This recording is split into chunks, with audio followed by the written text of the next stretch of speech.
সকাল আমার প্রিয় বন্ধুরা, তোমরা সবাই কেমন আছো? আশা করছি যে যেখানে আছো ভালো আছো, সুস্থ আছো।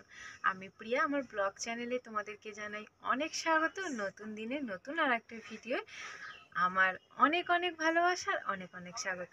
তো ভিডিওটা শুরু করে দিলাম, সঙ্গে থাকো, ভিডিওটা দেখতে থাকো, আশা করছি খুব ভালো লাগবে। আর এখন সময় কটা দাঁড়াও বলে দিই তোমাদেরকে। এখন এখন বাজে বাজে ওই মানে 8:45-9টার কাছাকাছি। তো উঠেছি তো 6টার সময়।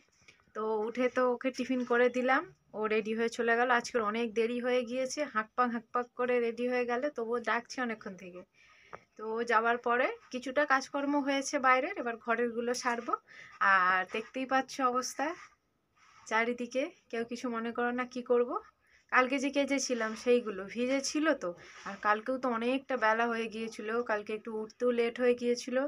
ওই তারপরে সমস্ত কাচাকুচি কাজকর্ম রান্না বান্না সব হয়েছে। তো এখনই যদি এত বকবক করে ফেলি, এখনো কিছু তো বাকি রাখতে হবে কথা বলার জন্য, সারাক্ষণ এখনো আছে। তো আর বকবক করবো না, সঙ্গে থাকো, ভিডিওটা দেখতে থাকো, চলো তাহলে।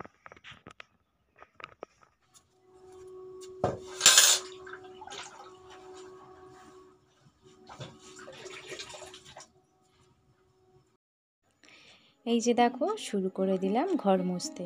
আগেই তো সব ঘরগুলোকে ঝাঁট দিয়ে নিয়েছি, এবার এক এক করে সমস্ত কিছু মুছে নেব। এই ঘর, ওই ঘর, বারান্দা, ঘরের ভেতর সবগুলো এবার মুছে নেব।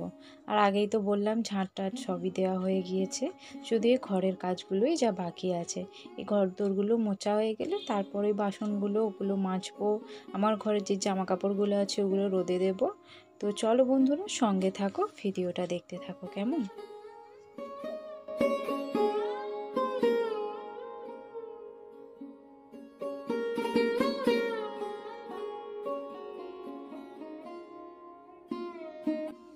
এই যে দেখো, ওই দিকে কিন্তু ঘর বারান্দা মোছার পর আবারও চলে এসেছি আর একটা ঘরেতে। ঘরের ভেতরটা কিন্তু মুছে নিয়েছি, এখন এই দালানের এই সামনেটা মুছে নিলেই হয়ে যাবে। আর কত রৌদ্র উঠেছে দেখেছো, প্রচুর পরিমাণে রৌদ্র উঠেছে, কিন্তু ঠান্ডা যাচ্ছে না। কেন বলো তো? এত ঠান্ডা হাওয়া বইছে তো, সেই কারণে ঠান্ডাটা ভীষণ লাগছে। তারপরে যে ঠান্ডা জলে কাজ করছি তো, আরও যেন ঠান্ডা লাগছে, ওই জন্যেই গায়ে মাথায় চাপা দিয়ে কাজটা করতে হচ্ছে। অনেকে বলে এর সময় গায়ে মাথায় চাপা দিয়ে নাকি কাজ করলে গরম হয়, কিন্তু আমার গরম লাগে না গো, আমার ঠান্ডা লাগে। তারপরে ঘর বারান্দা মোছা কমপ্লিট করে চলে এলাম বাসন মাজতে। এই যে দেখো, বাসন মাজতে লেগে পড়েছি। অনেকগুলোই বাসন আছে, কিন্তু ঝটপট করে বাসনগুলো মেজে নেব। তারপরে এখনও জলগুলো ভরতে হবে, কারণ এখন না কারেন্ট খুব চলে যাচ্ছে, জানো তো, মাঝে মধ্যেই কারেন্টটা চলে যাচ্ছে, আর চলে গেলে অনেকটা পরে কারেন্ট আসছে। আর এই জলেতেই তো সব করা হয়, সেই কারণে এই জন্যে জলটাকেও তাড়াতাড়ি আমাকে ভরে নিতে হবে। তো চলো বন্ধুরা, ঝটপট করে বাসনগুলো মেজে নিই, অনেকগুলোই আছে। আবারও পরে দেখা হচ্ছে কেমন।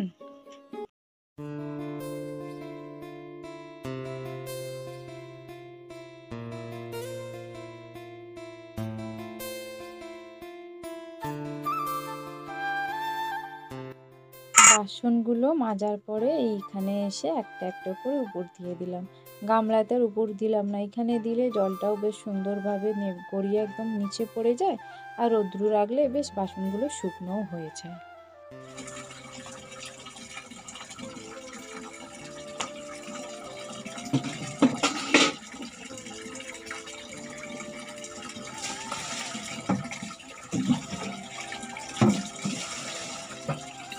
দেখো, চলে এলাম কলপাড়ে। এসে এই বালতি ড্রাম সবই ভরবো, বোতলগুলোও ভরবো। আগে ওই জন্যে বালতিটা ভরে নিচ্ছি। এখানে কিন্তু আমার বোতল সমস্ত ভরা হয়ে গিয়েছে, দেখতেই পাচ্ছ, 2 বালতি বোতল। আর এদিকে বড় বড় 2টো বোতল রাখা আছে। আর এই ড্রামটাও ভরে নিয়েছি, আর পাশে ওই ছোট্ট একটা ড্রাম, ওটাও ভরে নিচ্ছি। একটা মগে না হচ্ছে না, দেরি হচ্ছে, ওই জন্য 2টো মগ নিয়ে 2 হাতে করে জলটা ভরে নিচ্ছি। অনেকটা করেই উঠছে, ওই জন্য ভর্তিটাও হয়ে যাচ্ছে। তো চলো এবার বালতিগুলো রেখে দিই গিয়ে।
সকাল থেকে তো ভিডিওটা বেশ হাসি মুখে শুরু করেছিলাম, তোমরা ভিডিওটা দেখলেই বুঝতে পারবে। বেশ ভালো লাগছিল গো, খুশি খুশি লাগছিল মনটা।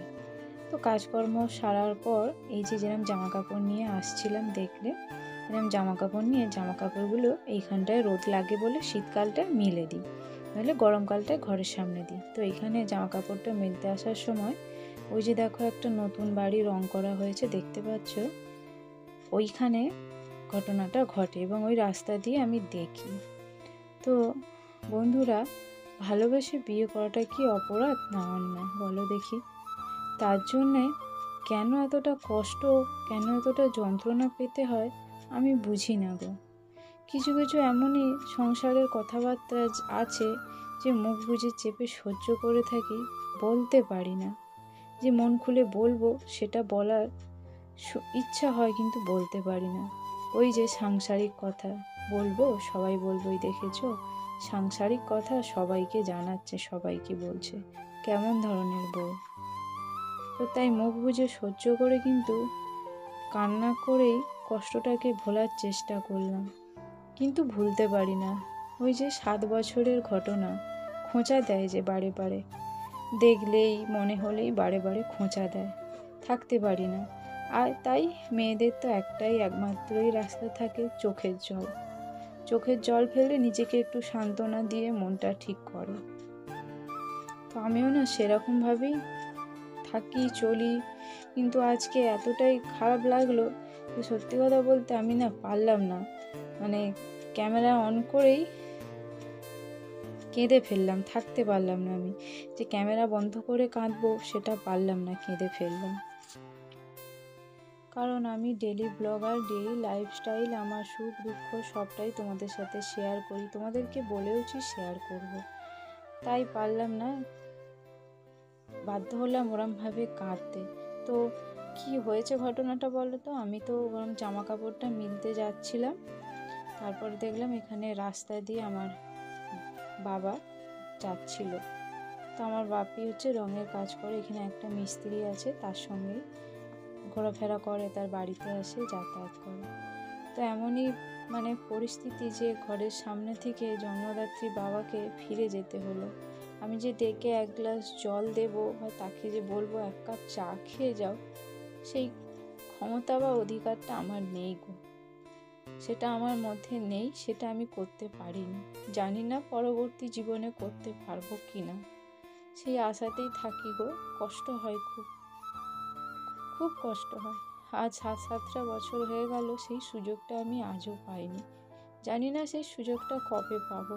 হয়তো এমনই সময় সেই সুযোগটা পাবো, হয়তো দেখা যাবে অনেক আশা করলাম যে আসবে, নিজের হাতে রান্না বান্না করে খাওয়াবো, সেই সুযোগটা হয়তো আমি আর পেলাম না। আমার মা বাবার কাছ থেকে সেই সুযোগটা হয়তো আমি পাবো না তখন। কারণ তারাও তো মানুষ, তাদেরও একটা ধৈর্য আছে, একটা কি বলবো, মানে নিজে মানুষ বলে সেটাও গণ্য করে, সেটাই ভাবে। যে কথায় আছে না, যে মানুষের ধৈর্য থাকে, ধৈর্যর বাঁধ ভেঙে গেলে কিন্তু তারপরে তুমি যদি তার পায়ে মাথা করেও তাকে বলো চলো, কেন রাগ করছো, সে কিন্তু আর ঘুরে তাকায় না। কারণ ধৈর্য তার আর নেই। যখন ছিল তখন আমি তাকে আপন করতে পারিনি, এখন ধৈর্য তার চলে যাওয়ার পর তাকে যদি আমি আপন করে নিতে চাই, সে কি আর আমার কাছে আসবে না আমার আপন হবে? সে হবে না। কিন্তু সেরকমই আমার সঙ্গেই ঘটে গিয়েছে এরকম ঘটনা গো। সত্যি টিকটিকি, আমি কথাগুলো বলছি টিকটিকিও পড়লো। তো তোমরা শুনতে পেয়েছো কিনা জানি না। তো সেরকমই হয়েছে আমার সাথে। তাই জন্যই বলি যে সত্যি করে ভালোবেসে বিয়ে করাটা কি খুবই অপরাধ না খুবই অন্যায়? কেন এরকম ঘটে কিছু কিছু মানুষের সাথে, আমি কিছু খুঁজে পাই না। এতগুলো বছর হয়ে গেল, সবই তো ঠিকঠাক হয়ে যাওয়ার কথা, সবই তো মিটমাট হয়ে যাওয়ার কথা, কিন্তু আমার ক্ষেত্রে সেইটা আজও হয়নি গো। আমার বাপের বাড়ির তরফ থেকে সবই ঠিক আছে, কিন্তু শ্বশুর বাড়ির তরফ থেকে সেইটা আমি আজও ঠিকঠাক করাতে পারলাম না। এত কিছুর পরেও, এতদিন থাকার পরেও, কাটানোর পরেও থাকতে মানে মিটমাট করাতে পারলাম না। একই রয়ে গেল। জানি না পরবর্তী সময় এরকম একই থাকবে না পাল্টাবে, একমাত্র ভগবানই ভরসা। তো চলো বন্ধুরা, কাজকর্ম তো সেরে ফেলেছি, দেখতেই পাচ্ছ। চাদর পরালাম, বালিশের কভার, আর যে কেচেছিলাম অনেক জামা কাপড়, সেইগুলো ভাঁজ করব। মনটা খুব খারাপ গো, ভালো নেই। রান্নাও করিনি জানো তো, শুধু ভাত করেছি। আগামীকালে তরকারি ডাল সবই আছে, সবই রেখে দিয়েছি। ভেবেছিলাম একটু তরকারি করব, ডিম ফিম করব, আর মনটা টানলো না রান্না করার মতন, তো ওই জন্য আর করিনি। ভাত আর এগুলোই আছে, দুপুরে যা হোক করে খেয়ে নেব ভালো লাগলে। আর এদিকে দেখো অনেক জামা কাপড় পরে আছে, সেগুলো ভাঁজ করে নিই। তো পুটুল হয়ে পড়ে আছে, খারাপ লাগছে দেখতে। কষ্ট করে কেচেছি, না গুছিয়ে রাখলে কেমন লাগে, তাই দেখো একটা একটা করে ভাঁজ করে সবই গুছিয়ে রেখে দেবো।